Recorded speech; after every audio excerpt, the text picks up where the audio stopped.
La parte más difícil para conseguir terminar un trabajo es el inicio. ¿Cómo empiezo a trabajar?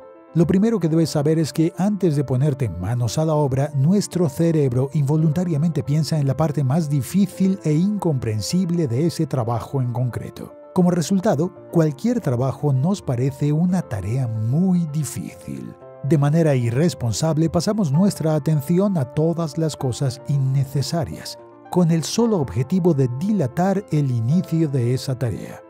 Por ejemplo, de repente es importante escribir un mensaje a alguien, escuchar música, tomarnos un té, etc.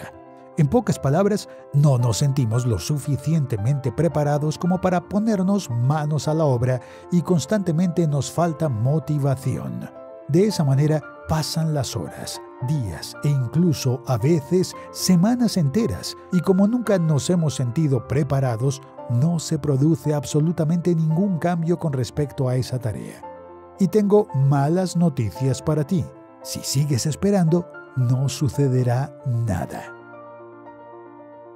Probablemente hayas escuchado alguna vez la frase «al comenzar se consigue la mitad de la batalla». Yo iría más allá y afirmaría que el comienzo de un trabajo supone el 80% de su consecución, porque al realizar el esfuerzo inicial se activa en nuestro cerebro un proceso llamado efecto Zeigarnik. El efecto Zeigarnik fue identificado en el siglo XX por la lituana residente en Rusia, Bliuma Zeigarnik. Este efecto consiste en que una persona recuerda mejor las acciones interrumpidas que las completadas.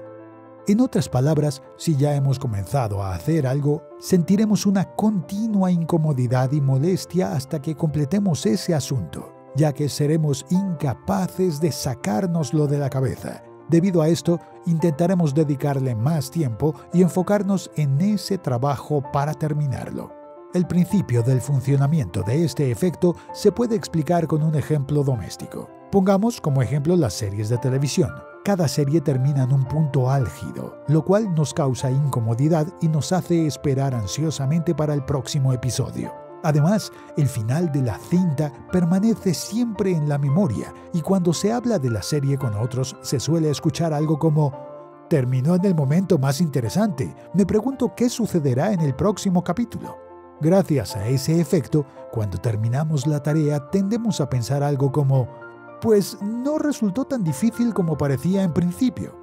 Todo esto sucede porque después de comenzar la tarea se nos activa el efecto del Zeigarnik, el cual nos hace centrarnos aún más en nuestro trabajo y nos llena de entusiasmo. Ahora hablemos de cómo comenzar una tarea.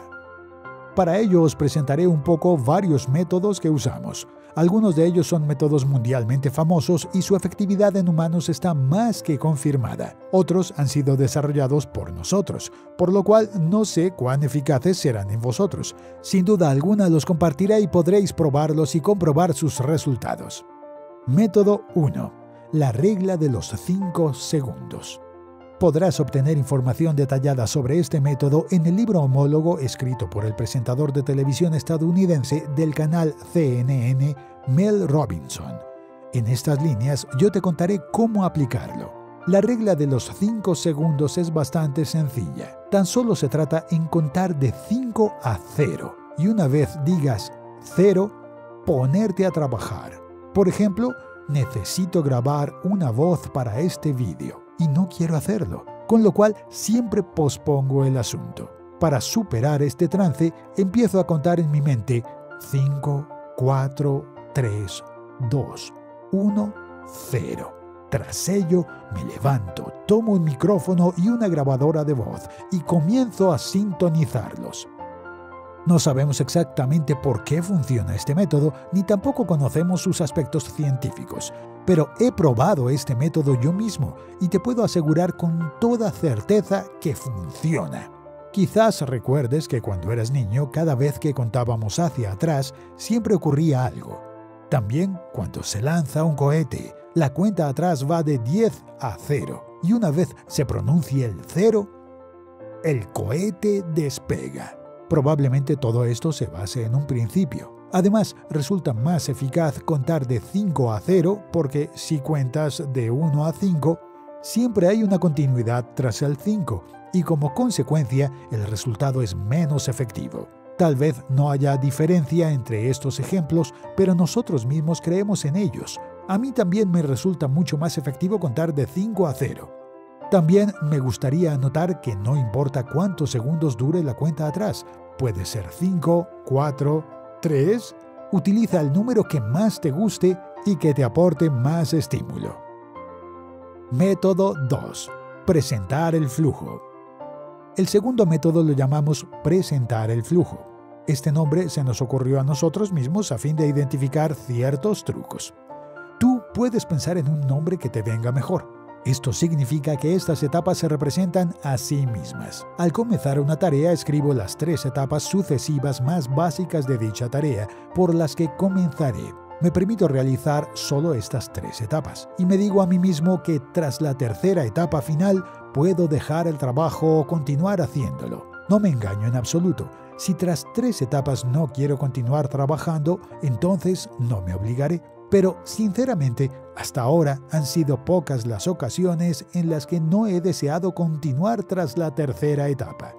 Por ejemplo, imagina que debo crear una campaña publicitaria en Google, pero el entusiasmo por la tarea no aparece, y para matar tiempo me pongo a divagar e ir de aquí para allá. Me siento y decido las 3 etapas, y tras ellas decidiré si quiero continuar tras la tercera. Entonces, desarrollo las 3 etapas. Digamos que la primera etapa es abrir el ordenador. La segunda etapa es dirigirme a la cuenta Publicidad de Google. La tercera etapa, hacer clic en el botón Crear una nueva campaña. Creo que debo hacer solo esas 3 etapas.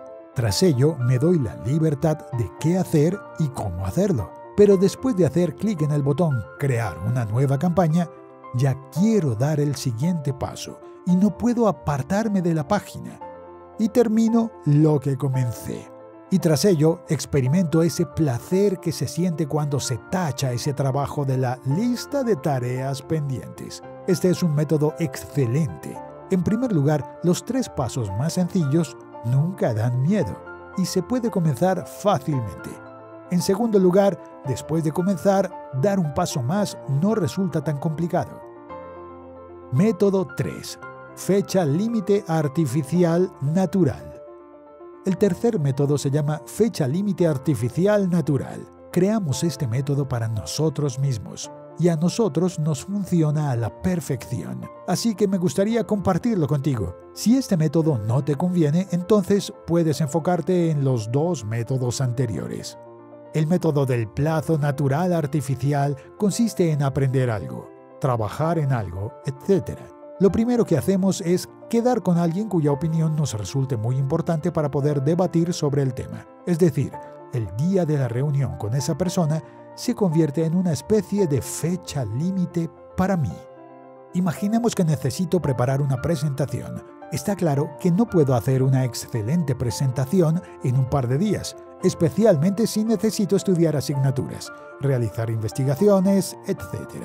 Pero sé que pospondré esta tarea hasta el último momento.